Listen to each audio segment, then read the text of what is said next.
യേശു ഇപ്പോൾ പള്ളിക്കകത്ത് സംസാരിച്ചുകൊണ്ടിരിക്കുകയാണ്. സംസാരിച്ചുകൊണ്ടിരുന്നപ്പോൾ അവൻ പറഞ്ഞൊരു സ്റ്റേറ്റ്മെൻറ്റ് ഇതാണ്: എൻ്റെ വചനം പാലിച്ചാൽ നിങ്ങളാരും മരിക്കുകയില്ല.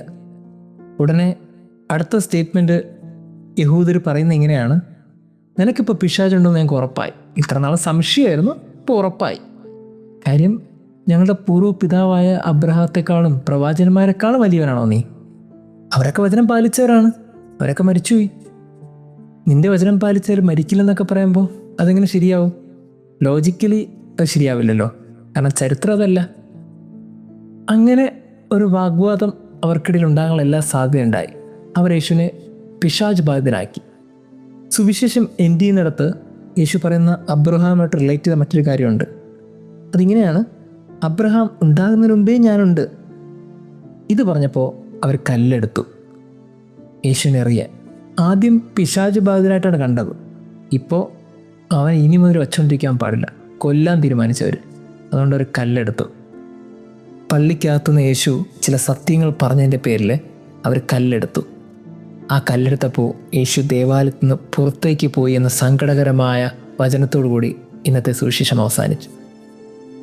എൻ്റെ പ്രസംഗം ചിലരെങ്കിലും പറയാറുണ്ട്, അച്ഛാ കൊള്ളാമെന്ന് പറയാറുണ്ട്. പക്ഷേ എൻ്റെ ഒരു സങ്കടം, കൊള്ളാമെന്ന് പറഞ്ഞവരാരും കൊണ്ടു എന്ന് പറയാറില്ല. 5 വർഷമായി അച്ഛനായിട്ട്. ഇതിനിടയിൽ ഒരാൾ പോലും അച്ഛൻ്റെ പ്രസംഗം എൻ്റെ ജീവിതത്തിൽ കൊണ്ടു എന്ന് പറയാറില്ല.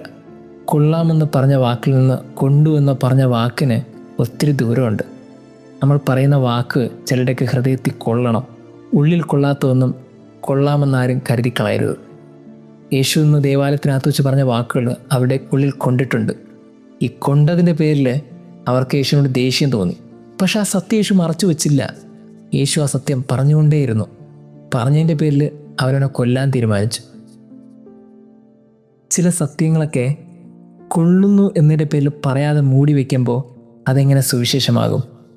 ക്രിസ്തു അവർക്ക് കൊള്ളുന്നുണ്ടോ നോക്കിയില്ല. സത്യങ്ങൾ അവൻ പറഞ്ഞുകൊണ്ടേയിരുന്നു.